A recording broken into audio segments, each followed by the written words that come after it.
វិទូស្រីតើពេលវៀតណាមធ្វើផ្លូវកាត់សមុទ្រទៅកោះត្រល់ប៉ះពាល់ដល់ខ្មែរទេអត់ទេអត់ប៉ះពាល់ទេអត់ប៉ះពាល់ទេពីព្រោះដែនទឹកម្ដុំនឹងយួន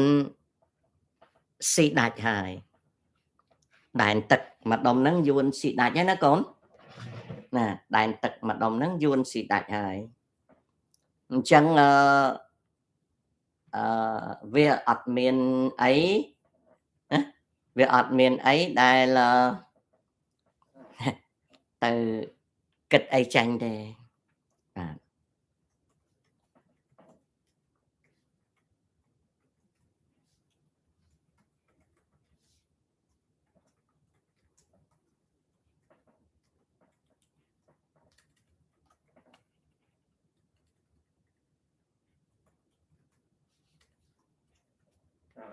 អូខេ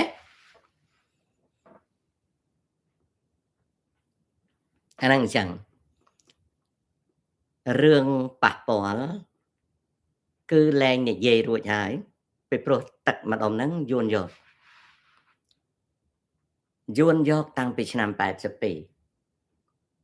អូខេ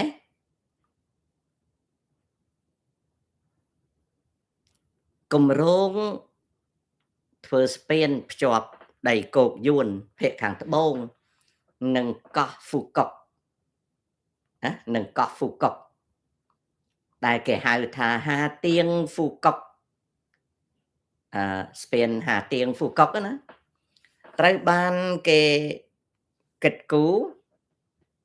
ជាច្រើនឆ្នាំមកហើយដែលគេប៉ាន់ស្មានថាស្ពាននេះត្រូវ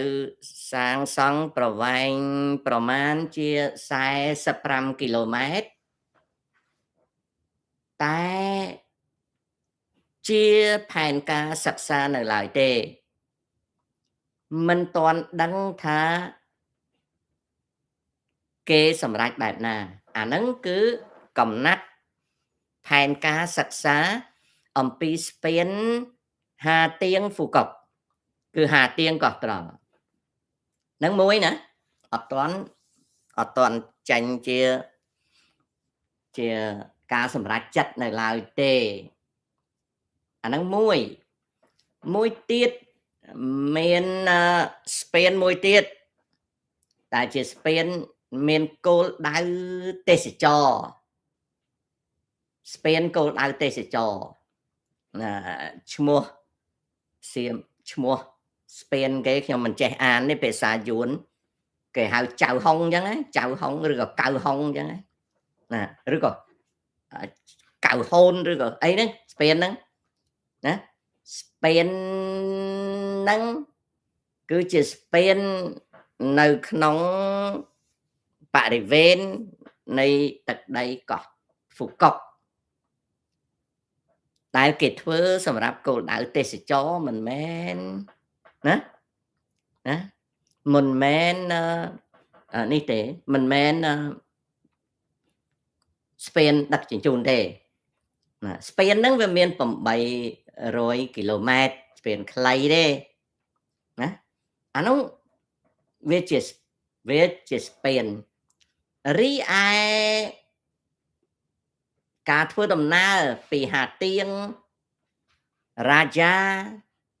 ទៅហ្វូកុកគឺប្រើសាឡាងហើយនឹងកណូតលឿនណាអានោះអញ្ចឹងហើយចំណែកឯព័ត៌មានដែលកូនចៅលើកមកសួរហ្នឹងណា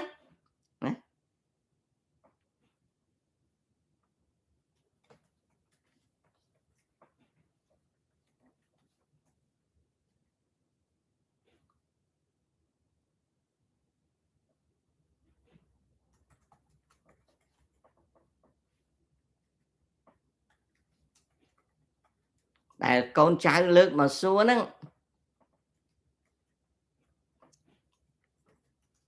រឿងដែលស្ពានដែលគេសិក្សាហ្នឹងថាតើស្ពានហ្នឹងអូខេស្ពានហ្វូកុកហាទៀងហ្នឹង គេសម្រេចធ្វើហើយនៅវាអត់ទាន់សម្រេចទេវាអត់ទាន់សម្រេចទេអូខេតើព័ត៌មានចុងក្រោយនឹងយ៉ាងម៉េច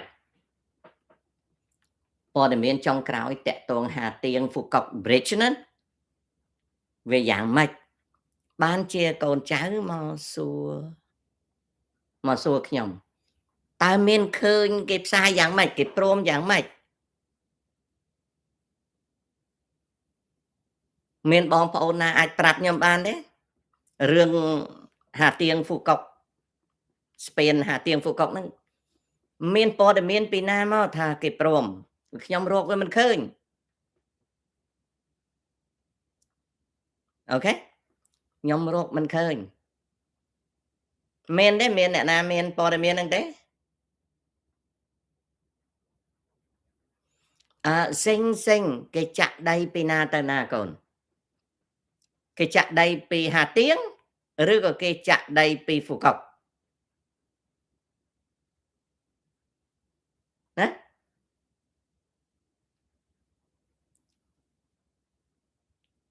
អូខេគេចាក់ដីពីហាទៀងឬក៏ពី Phuket រយៈកាលកន្លងមកស្ពានហាទៀង Phuket មិនតាន់បានព្រមព្រៀងអរគុណសេងរយៈកាលកន្លងមកស្ពានពីហាទៀងមក Phuket មិនរដ្ឋាភិបាលវៀតណាមមិនតាន់អនុម័តទេស្ដាប់ឲ្យបានព័ត៌មានពីខ្ញុំដែលខ្ញុំស្រាវជ្រាវព័ត៌មានគឺស្ពានហាទៀង Phuket 45គីឡូម៉ែត្រមិនតាន់អនុម័តទេណាអ្វីដែលកើតឡើងគឺការចាក់ដីណាគឺការចាក់ដីដែលមានណាលុយចេញពីហាទៀងមកចំនួន4គីឡូវាជិត5គីឡូម៉ែត្រណាវាចំនួនប្រហែលជា5គីឡូម៉ែត្រដែលចាប់ផ្ដើមធ្វើនៅថ្ងៃទី22ខែមិថុនាឆ្នាំ2025ហើយគម្រោងនេះនឹងត្រូវបញ្ចប់នៅឆ្នាំ27គឺត្រូវការចំណាយពេល2ឆ្នាំណាដែលគេហៅថា Sea Road ឬក៏គេហៅថា Sea Bridge តែគេហៅថាស្ពានសមុទ្រឬក៏គេហៅថាផ្លូវសមុទ្រដែលគេចាក់ចេញពីហាទៀងណាគេចាក់ចេញពីហាទៀងទៅកាន់កំពង់ផែទូទៅនៃខេត្តហាទៀងមិនមែនចាក់ដីធ្វើស្ពានបណ្ដោយ45គីឡូម៉ែត្រទៅកោះ Phuket ទេបញ្ជាក់មកទល់ថ្ងៃនេះ